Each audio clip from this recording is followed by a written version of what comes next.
नमस्कार भाई और बहनों, मेरे चैनल में स्वागत है। छोटू क्लासेस विक्रमपुर में इस चैनल को सब्सक्राइब कर दीजिए प्लीज़। और एसएसटी हिस्ट्री इतिहास क्लास 10 का है। क्लास 10 का science, physics, chemistry, bio upload कर दिए हैं। हिंदी भी अपलोड कर दिए हैं। कुछ कुछ चैप्टर सब अपलोड कर दिए हैं, जाके देख लीजिएगा प्लीज़। सब्सक्राइब अपने भाइयों बहनों को शेयर कर दीजिए। पीडीएफ चाहिए तो कमेंट कीजिएगा, पीडीएफ अपलोड कर देंगे। ओके, चलिए ऑब्जेक्टिव क्वेश्चन, पहला नंबर क्वेश्चन आते हैं।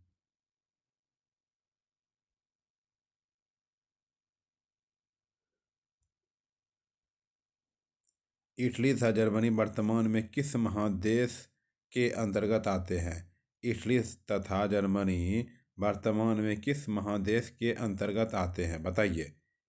कॉपी लिख निकाल लीजिए, कितना आपको याद है। ये चैप्टर पढ़े होंगे, कॉपी में नंबर डालिए, ABC लिखते रहिए, कितना सही है। आप भी मारिएगा, हम मारेंगे C, जो भी होगा आंसर। ठीक है, आपका तब गलत हो गया, और C मारे तो सही टिक लगाइएगा। ठीक है, पता चल गया आपको कैसे लगाना है। आइए, इटली तथा जर्मनी वर्तमान में किस महादेश के अंतर्गत आते हैं, बताइए।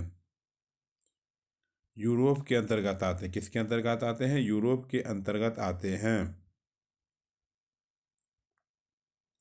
फ्रांस में किस शासन वंश की पुनः स्थापना वियना कांग्रेस द्वारा की गई थी?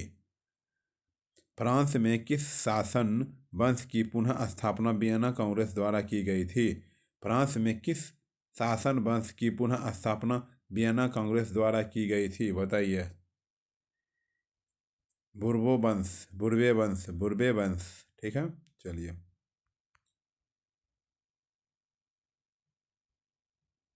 मेजनी का संबंध किस संगठन से था? मेजनी का संबंध किस संगठन से था? मेजनी का संबंध किस संगठन से था? कार्वेनरी। मेजनी का संबंध किस संगठन से था? कार्वेनरी।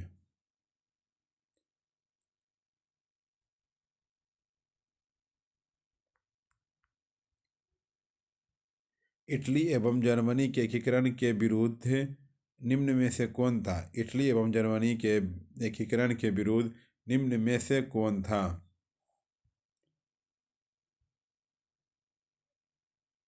इटली एवं जर्मनी के एकीकरण के विरुद्ध निम्न में से कौन था? Austria, Austria, Austria, Austria. Count Kabul को विक्टर एमेनुअल ने किस पद पर नियुक्त किया? काउंट काबूल को विक्टर एमेनुअल ने किस पद पर नियुक्त किया? किस पद पर नियुक्त किया? प्रधानमंत्री पद पर नियुक्त किया। प्रधानमंत्री पद पर नियुक्त किया। गेरिबाल्डी पेशे से क्या था? गेरिबाल्डी पेशे से क्या था? गेरिबाल्डी पेशे से क्या था? नाविक था। क्या था? नाविक था।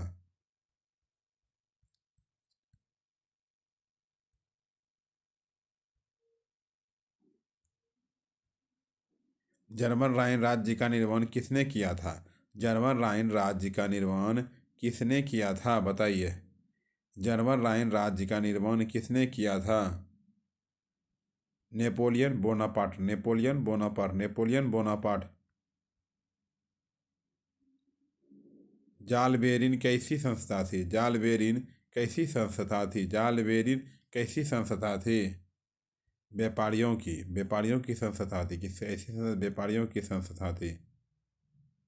रक्त एवं लौह की नीति का अवलंबन किसने किया? रक्त एवं लौह नीति का अवलंबन किसने किया था? बिस्मार्क ने किया था। किसने किया था? बिस्मार्क ने किया था। फ्रैंकफर्ट की संधि कब हुई? फ्रैंकफर्ट की संधि कब हुई थी, बताइए। 1871 में। फ्रैंकफर्ट की संधि कब हुई थी? 1871 में। 1871 में।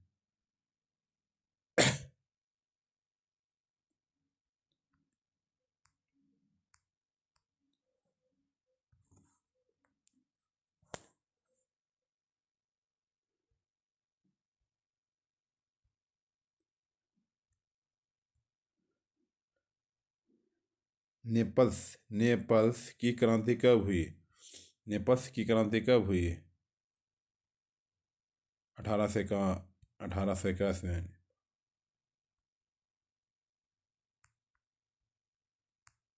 चास्टिस आंदोलन कहाँ हुआ? चास्टिस आंदोलन कहाँ हुआ था? चास्टिस आंदोलन कहाँ हुआ था? इंग्लैंड में हुआ था। चास्टिस आंदोलन कहाँ हुआ था? इंग्लैंड में हुआ था। यूनान को एक स्वतंत्र राष्ट्र घोषित किया गया था। यूनान को एक स्वतंत्र राष्ट्र घोषित किया गया था। यूनान को एक स्वतंत्र राष्ट्र घोषित किया गया था 1832 में। 1832 में। 1832 में। कार्बोनरी संगठन किस वर्ष हुआ? कार्बोनरी संगठन किस वर्ष हुआ बताइए? कार्बोनरी संगठन किस वर्ष हुआ? कार्बोनरी संगठन किस वर्ष हुआ? 1810 ईस्वी में। 1810 ईस्वी में। एड्रियानोपुल की संधि कब हुई? एड्रियानोपुल की संधि कब हुई? एड्रियानोपुल की संधि कब हुई? 1829 ईस्वी में। 1829 ईस्वी में। 1829 ईस्वी में। 1829 ईस्वी में। एड्रियानोपुल की संधि किन दो देशों के बीच हुई? एड्रियानोपुल की संधि किन दो देशों के बीच हुई? एड्रियानोपुल की संधि किन दो देशों के बीच हुई? तुर्की और रूस। तुर्की और रूस। तुर्की और रूस। तुर्की और रूस। सूडान का युद्ध किनके बीच हुआ था? सूडान का युद्ध किनके बीच हुआ था? सूडान का युद्ध किनके बीच हुआ था? पर्सा और रूस के बीच। पर्सा और रूस के बीच। पर्सा और रूस के बीच। पर्सा और रूस के बीच। नेपोलियन द्वारा फ्रांस में लागू किया गया कौन सा संहिता यूरोप में अनेक देशों द्वारा अपनाया गया? नेपोलियन द्वारा फ्रांस में लागू किया गया कौन सा संहिता यूरोप में अनेक देशों द्वारा अपनाया गया? नेपोलियन द्वारा फ्रांस में लागू किया गया कौन सा संहिता यूरोप में अनेक देशों द्वारा अपनाया गया? यूरोप में अनेक देशों द्वारा अपनाया गया। Napoleon code. Napoleon code. Napoleon code. Napoleon code. Poland के विद्रोह को किसने कुचल दिया? पोलैंड के विद्रोह को किसने कुचल दिया? पोलैंड के विद्रोह को किसने कुचल दिया? रूस ने। रूस ने। रूस ने कुचल दिया। रूस ने कुचल दिया। सन 1870 में फ्रांस और पर्सा के बीच युद्ध कहाँ हुई थी? सन 1870 में फ्रांस और पर्सा के बीच युद्ध कहाँ हुई थी? सन 1870 में फ्रांस और पर्सा के बीच युद्ध कहाँ हुई थी? सेडान में। सेडान में। सेडान में। यूरोप वासियों के लिए किस देश का साहित्य एवं ज्ञान विज्ञान प्रेरणा स्रोत रहा? यूरोप वासियों के लिए किस किस देश का साहित्य एवं ज्ञान विज्ञान प्रेरणा स्रोत रहा? यूरोप वासियों के लिए किस देश का साहित्य एवं ज्ञान विज्ञान प्रेरणा स्रोत रहा? यूनान। यूनान। यूनान। यूनान।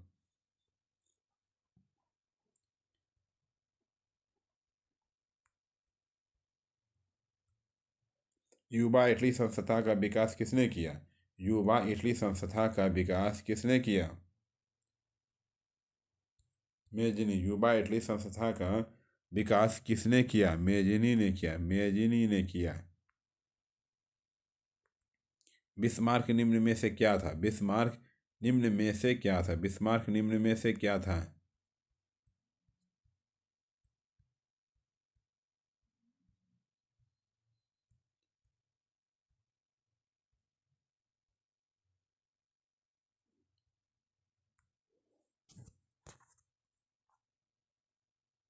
बताइए।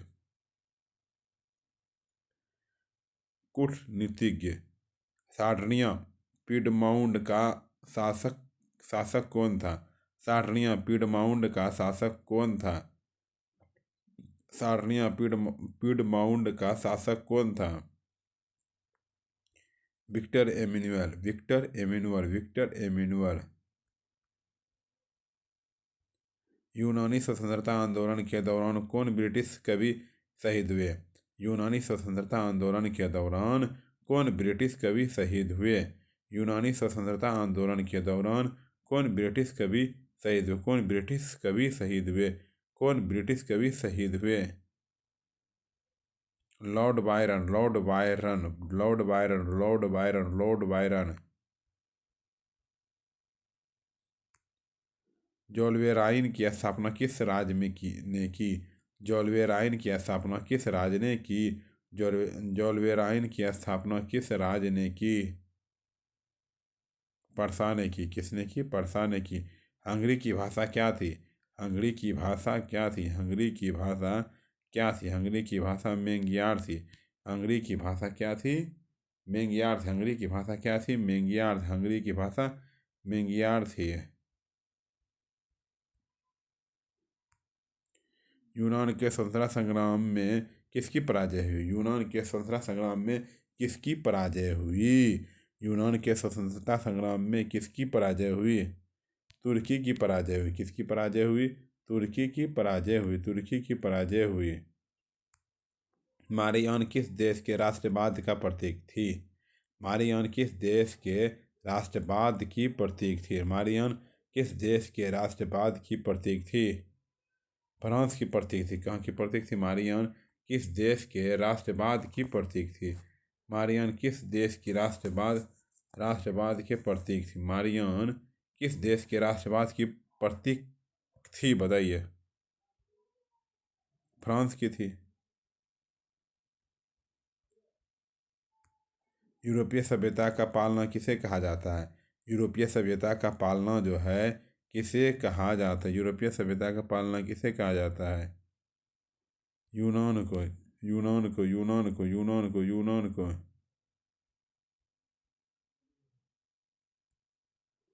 एक्ट ऑफ यूनियन किस वर्ष पारित हुआ था? एक्ट ऑफ यूनियन किस वर्ष पारित हुआ था? 1707 में। 1707। एक्ट ऑफ यूनियन किस वर्ष पारित हुआ? एक्ट ऑफ यूनियन किस वर्ष पारित हुआ? 1707 में। 1707 में। 1707 में। 1707 में।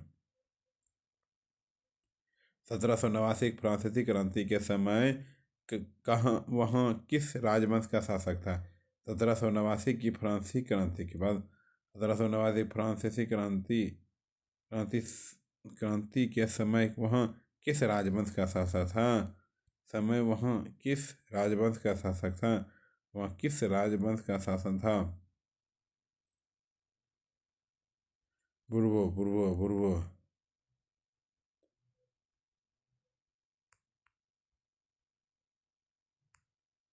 नेपोलियन संहिता किस वर्ष लागू की गई?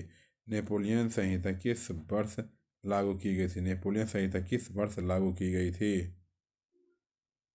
1804 में। 1804 में। 1804 में। 1804 में। जर्मनी के एकीकरण के लिए बिस्मार्क ने कितने युद्ध किए? जर्मनी के एकीकरण बिस के लिए बिस्मार्क के कितने सदस्य युद्ध कितने युद्ध हुए? कितने युद्ध हुए?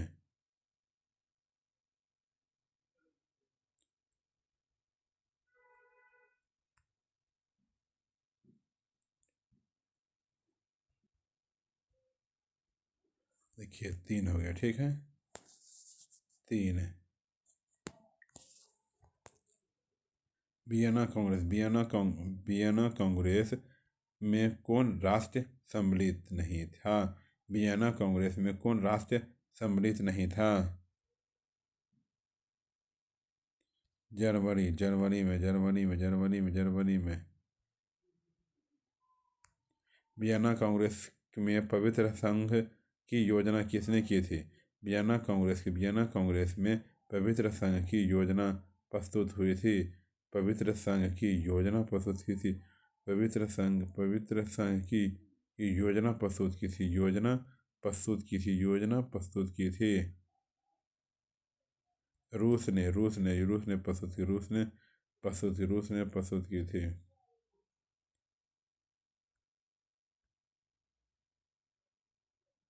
रूस ने। यंग इटली के संस्थापक कौन थे? यंग इटली के संस्थापक यंग इटली के संस्थापक, यंग इटली के संस्थापक कौन थे? तो यंग इटली के संस्थापक कौन है? यंग इटली के संस्थापक कौन है?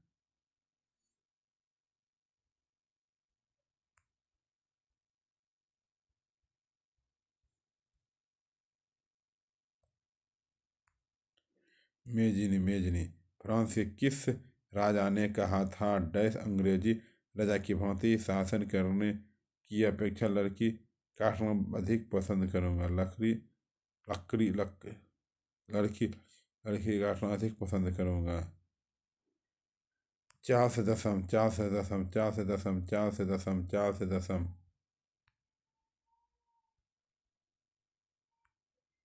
परसा का शासन कौन था? परसा का शासक कौन था? परसा का शासक कौन था? विलियम, विलियम प्रथम। परसा का शासक कौन था? परसा का शासक कौन था? विलियम प्रथम, विलियम प्रथम। यूरोप का यूरोप का मरीज यूरोप का मरीज किसे कहा जाता है? यूरोप का मरीज किसे कहा जाता है? तुर्की को कहा जाता है। यूरोप का मरीज तुर्की को कहा जाता है।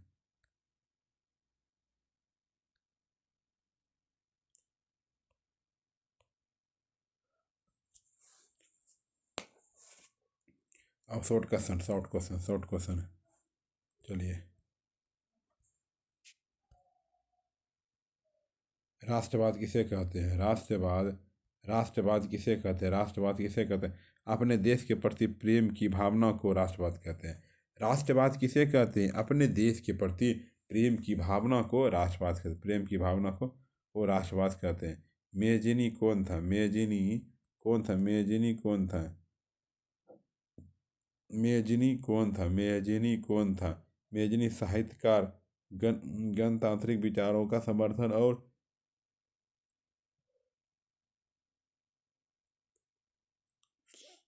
योग सेनापति था।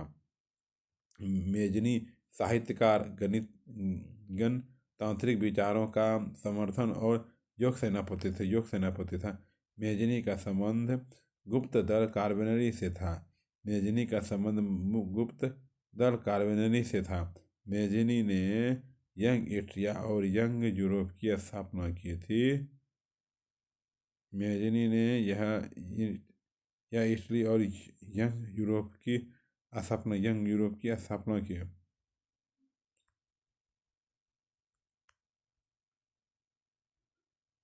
जर्मनी के एकीकरण की बाधाएं क्या थी? जर्मनी के एकीकरण की बाधाएं क्या थी? जर्मनी के एकीकरण की बाधाएं क्या थी?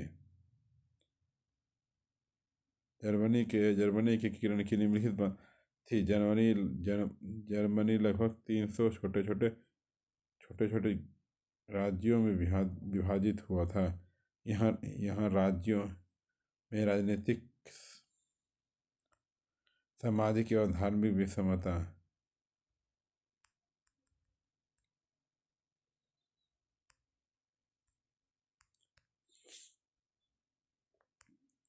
राष्ट्रवाद की भावना का अभाव था। मेटरनिख युद्ध कौन था? मेटरनिख युद्ध कौन था? मेटरनिख युद्ध कौन था? मेटरनिख युद्ध कौन था? मेटरनिख युद्ध कौन था?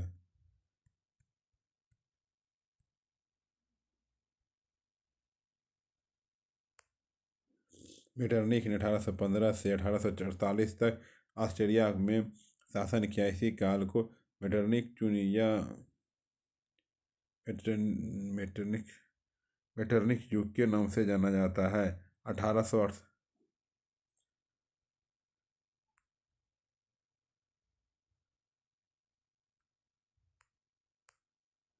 1848 के फ्रांसीसी क्रांति के कारण क्या था? 1848 के फ्रांसीसी क्रांति के कारण क्या था?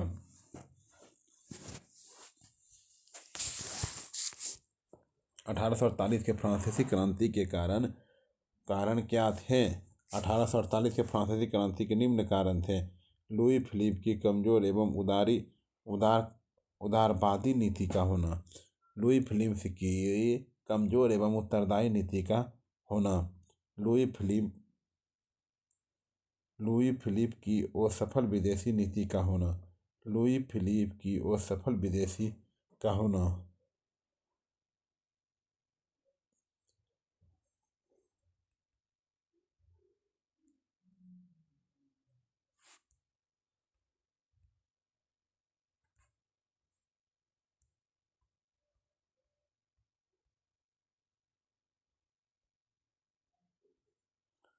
इटली जर्मनी के एकीकरण में ऑस्ट्रेलिया की भूमिका क्या थी?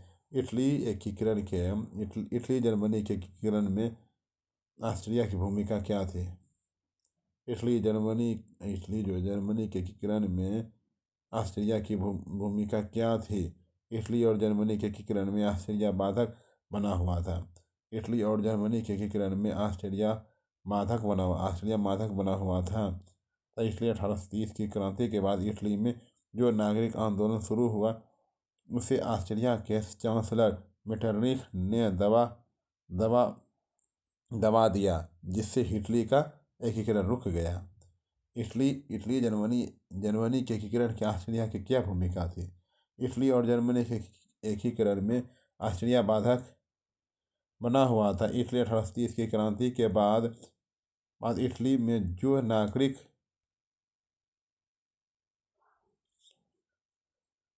नागरिक आंदोलन में शुरू हुआ उसे ऑस्ट्रेलिया के चांसलर मेटरनिख ने दबा दिया, जिससे इटली का एकीकरण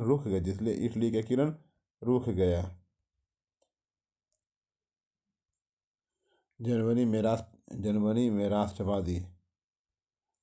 में राष्ट्रवादी भावनाओं को कुचलने के लिए ऑस्ट्रेलिया के चांसलर मेटरनिख ने दमनकारी कानून लाया, जिससे जर्मनी के एकीकरण में बाधा हुई जिनसे जर्मनी एवं एकीकरण का बाधा हुई।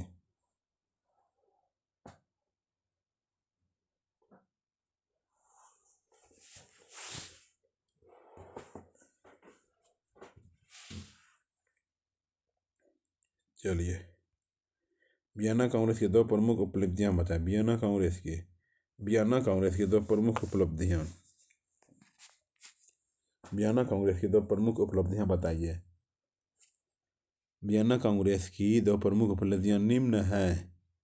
वियना कांग्रेस द्वारा बोर्बी राजवंश की पुनः स्थापना की गई। वियना कांग्रेस द्वारा बोर्बी राजवंश की पुनः स्थापना की। वियना कांग्रेस के द्वारा लुई 18वां को फ्रांस का राजा बनाना। वियना कांग्रेस द्वारा लुई 18वां को फ्रांस का राजा बनाना।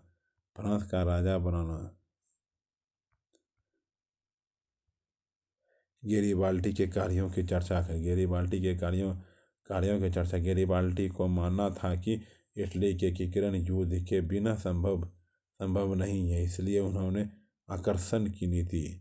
गैरिबाल्डी का मानना था कि इटली के एकीकरण युद्ध के बिना संभव नहीं है, इसलिए उन्होंने आक्रमण की गति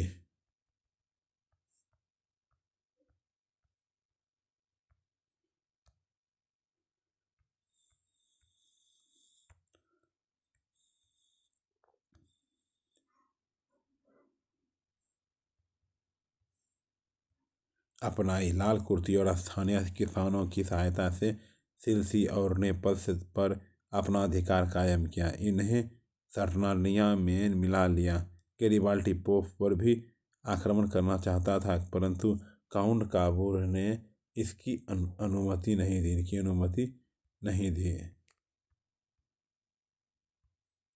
जर्मनी के एकीकरण के लिए बिस्मार्क ने कौन सी नीति अपनाई? जर्मनी के एकीकरण के लिए बिस्मार्क ने कौन सी नीति अपनाई, बताइए।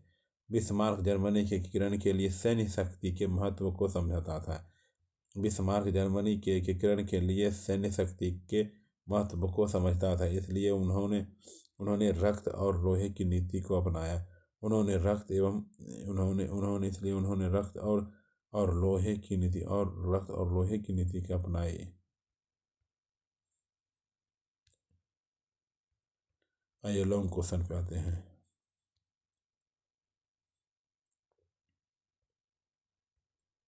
इटली के एकीकरण में मेजनी काबूर और गैरिबाल्डी के योगदान को बताइए, अथवा इटली के एकीकरण की प्रक्रिया का संक्षेप वर्णन कीजिए। इटली के एकीकरण में मेजनी काबूर और गैरिबाल्डी के योगदान को निम्नलिखित बिंदुओं के अंतर्गत बताया जा सकता है।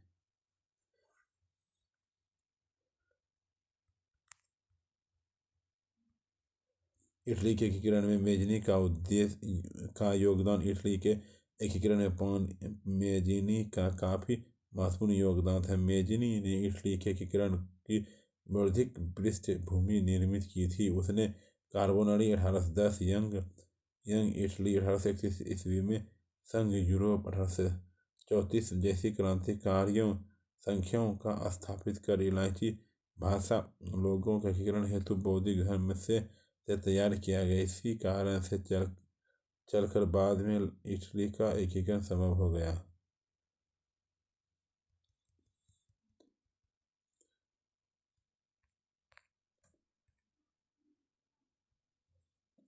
इटली के एकीकरण के काबुल के योगदान इटली के एकीकरण का काबुल का भी योगदान महत्वपूर्ण योगदान था। काबुल ऑस्ट्रिया को पराजित कर लंबोवाडी पर अधिकार कर साथ ही परमामोडर्ना, तस्कनी और रोमन राज्यों को संग्रह का पीडमोंट सार्डिनिया में मिला लिया। इटली के एकीकरण में गैरिबाल्डी का योगदान। पेशे में नाविक गैरिबाल्डी ने भी इटली के एकीकरण में काफी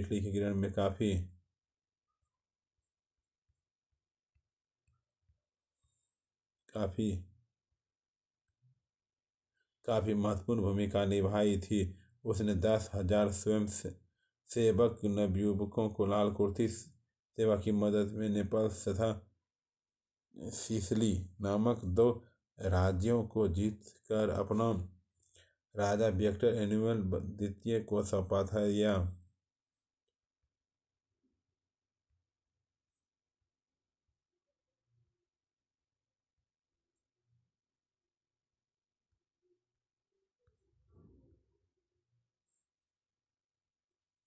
जर्मनी के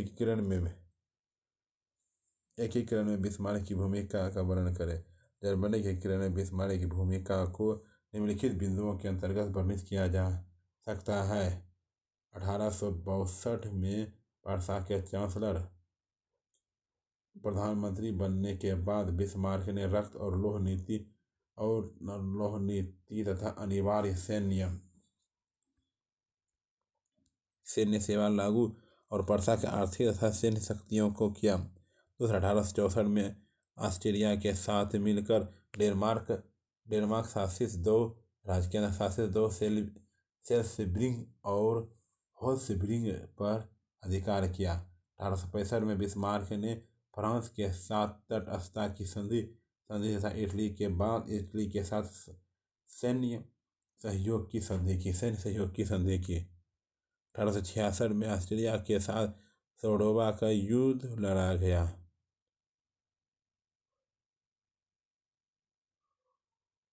ऑस्ट्रिया को पराजित पर जर्मन राशियों की प्रथा में मिला लिया।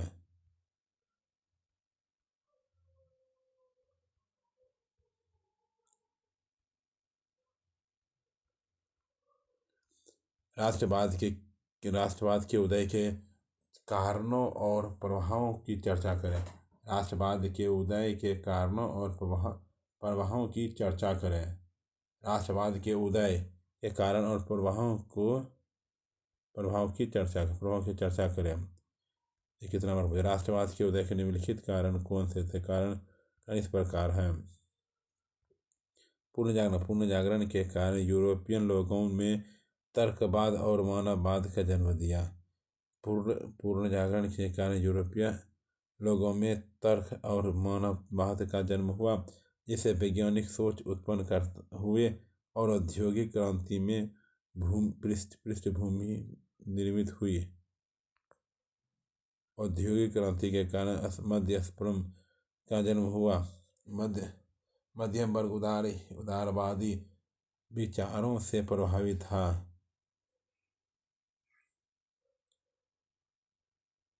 औद्योगिक क्रांति के कारण मध्य वर्ग का जन्म हुआ। वह मध्य वर्ग उत्तरवासी विचारों में से प्रभावित था। फलतः उससे राष्ट्रवाद का विकास होने लगा।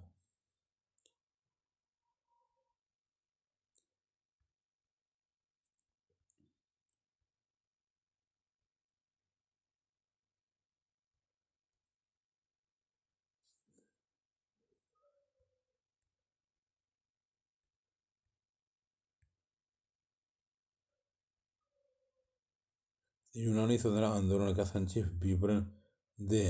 नेपोलियन बोनापार्ट के शासन काल में संपूर्ण यूरोप की तरह यूनान में दो वर्ष